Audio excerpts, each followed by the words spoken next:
प्राप्ति का उपाय क्या है? उस मायातीत, कालातीत, अकाल पुरुष की प्राप्ति का उपाय क्या है? चिंतन। अनन्यस चिंतयन्तो माम। भगवान ने कहा अनन्य चेता सततम यो माम स्मरति नित्यशः तस्याहम सुलभा पार्थ। मैं उसके लिए सुलभ हो जाता हूं जो निरंतर मेरा चिंतन करता है। नाम का चिंतन, रूप का चिंतन, गुण का चिंतन, बस चिंतन चलना चाहिए। चिंतन, भगवत चिंतन से अमर पद की प्राप्ति होती है। जब युद्ध जैसे कार्य में भी भगवत चिंतन हो सकता है तो हर कार्य में भगवत चिंतन हो सकता है। मामनुस्मर युद्ध च, जब युद्ध जैसे कार्य में भगवान का स्मरण हो सकता है तो कोई भी कार्य ऐसा नहीं जिसको करते हुए हम भगवत स्मरण न कर सके। निरंतर भगवत स्मरण ही अमर पद, भगवत प्राप्ति, परम पद के उपाय हैं। अगर भगवत चिंतन में अंतर पड़ रहा है तो उतना ही अंतर पड़ रहा है अमर पद में। क्या साधना में वेश धारण करना आवश्यक है? ये वेश आचार्य परंपरा से होता है।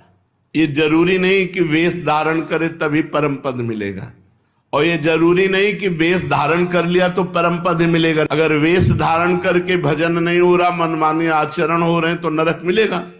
और वेश धारण नहीं किए, बहुत सही साधना कर रहा तो उसे भगवत प्राप्ति होगी। वेश का विशेष महत्व नहीं है, महत्व भजन का है। भीतर अगर आपके भजन चल रहा है, बाहरी वेश कैसा भी हो तो आपको भगवत प्राप्ति होगी। बाहरी वेश साधु का, भीतर संसार का चिंतन, मान प्रतिष्ठा, रुपया पैसा, तो फिर भगवत प्राप्ति नहीं, नरक की प्राप्ति होगी। वेश आचार्य परंपरा से है। अगर वेश है और उद्देश्य है तो सोने पे सुगंध है, फिर क्या कहना है। मम भक्ति युक्तो भुवनम पुना, तो तीनों लोगों को पावन करने वाला है। लेकिन केवल वेश है, उद्देश्य भगवत प्राप्ति नहीं, भजन नहीं, इधर उधर भंडारा खाते डोलना, रुपया पैसा समेटना, मान प्रतिष्ठा, ये लोक व्यवहार, हंसी मजाक, तो संसारिक जीवन व्यतीत करने से कोई वेश थोड़ी भगवत प्राप्ति करा देगा। इसलिए वेश का विशेष महत्व नहीं है, भजन का विशेष महत्व है, उद्देश्य का विशेष महत्व है।